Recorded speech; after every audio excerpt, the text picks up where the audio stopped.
আসসালামু আলাইকুম। যে দিঘির পাশে এক চাচাকে পেয়ে গেলাম, সে হচ্ছে কলা চাষ করে, তার সাথে কিছু কথা বলবো। আসসালামু আলাইকুম। বলতেছি চাচা, আপনি কলা চাষ করেন? হ্যাঁ, কলা চাষ করি। আপনার কয়টা ক্ষেত আছে? আমার কলার ক্ষেত দুই জায়গা, হনে দুইটি পুকুর আর ওই হনে একটা ছোট তিনটি পুকুর আছে, ছোট ছোট। আর এটা আছে বাড়িতে, ওখানে কলা গাছ নাই। এই তিন জায়গা আছে। 3 টাকা কয় পিস আছে কলা গাছ? 300 কলা। তাতে আপনি প্রতিদিনই কি কলা বিক্রি করেন? না, প্রতিদিন বিক্রি করিনি বেটা।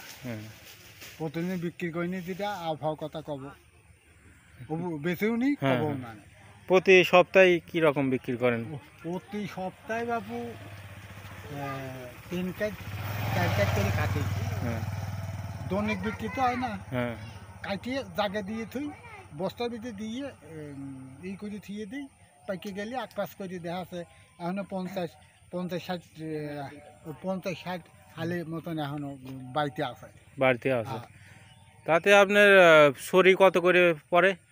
সরি বাবু, কলা তো একরাম নেই। এটা আছে 6 সরি, এটা আছে 5 সরি, এটা আছে 4 সরি, এটা আছে 3 সরি। কলাতে একরাম নাই। মোটা কলা একদম শখ করে টাকা দিয়ে দেয় না জিনিস। আর ওই যেগুন হালকা, সেগুনের দাম তো কম বাবু। তো হালি কত করে বেচেন আপনি? হালি এর আগে 24 টাকা বেচছি, আবার এই যে 25 দিন মন করেন 19 টাকা করে পাইকারি দিয়ে এলাম। মানে এরকম কম বেশ হয়, দেখা দাম বাড়ে আবার না। কলা মোটা দেখি মোটাটা বেশি দেয়, আর হালকাটা কম দেয়। মানে এইভাবে বিক্রি করে। তাতে আপনার প্রতি মাসে একটু ইনকামের বিষয় যদি বলতেন তাহলে। ইনকামের ব্যবসায় বাবু এমন খুব নর্মালি আছে, আবহাওয়া কথা লাভ নাই। নানান তালের মাছ তো দিনে 3-4 ঘাস কাটি, ঘাস কাটি নিয়ে করি। আবার একটু পাট নিজে নিয়ে আসে, গাছ বাঁধতে নিয়ে এসছি। আমার নানান কাম বাবু, খালি এই কলা নিয়ে। মানে গরু বাছুর আছে, এগুলো 3টে গরু আছে। 3টে গরু হওয়া দিনে 3-4 ঘাস কাটে। এই যে মগরীবের পরেও নামাজ পড়ি আমি বাগানে ঢুকি, লাইট নিয়েও যাই, উম্মাও যাই, এই সাইডে থাকলে উম্মাও যাই আমি বাবু। তো আপনি এই কলা বিক্রি কত দিন যাবত করতেছেন? তাও কলা এর আগে চাষ করি বাবু, বাইক দিতেছিলাম। আবার নিজে জমি কিনে পুকুর করি, আর বাপের কিছুটা দিয়ে 4.5 বিঘে, এই দুটির পার, দুটি হচ্ছে 4.5 বিঘের পার পুকুর লাহুছি। আর রিসনিও আছে, মেশিনে কুশিন দিয়ে 4.5 বিঘে পাশাপাশি দুটি।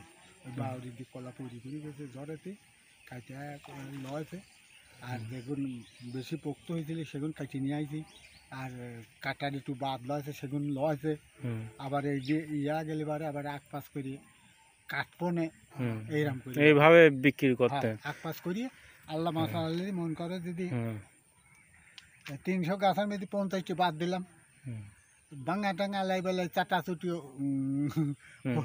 বাইক দিয়ে 50টি, 250 গাছ, 250 গাছের মধ্যে আমার মনে হয় 50টি গাছ কাটেই নাই। তাহলে 200 এক পাশ করে আল্লাহ দিয়ে যাইতে আসবো। তাহলে তো আলহামদুলিল্লাহ আপনার ভালোই মানে হবে নি। দোয়া রাখি আপনার জন্য, যেন আপনি এইভাবে চলে যান। আর যারা ভিডিওটা দেখতেছেন এই চাচার জন্য অবশ্যই দোয়া করবেন। আর চাচার ঠিক মতো আমি করতে পারতেনি, ফাও মতন কথা কহলে আমি লাভ নাই, আমি পিতার না বুঝি। তারপরেও আপনার প্রতি মাসে এভারেজ 20 ধরা যায়। 30,000 এরকম। না বাবু, আবহাওয়া কথা কাল লাভ নেই, আমি একটু টেনশনের ভিতরে। তারপরে 10,000 মাসে 10,000। হ্যাঁ, 10,000 টাকা তার ইনকাম। চাচার জন্য দোয়া করবেন সবাই, যেন সে ভালোভাবে আরো এই কলার ব্যবসাটা করতে পারে। আমি এক জায়গা বাবু চেষ্টা করি। আপনি মানে পাই করে আরো তো কি দিয়ে আসেন নাকি? আরোতে হেনতেই এর আগে 13 কাজ একজনে দিয়ে দিচ্ছে, 350 করি। 12 কাজ পরে 13 কাজ কাটি দিল। আচ্ছা, ঠিক আছে, আপনার সাথে কথা বলে খুব ভালো লাগলো। সবাই দোয়া করবেন চাচার জন্য। ঠিক।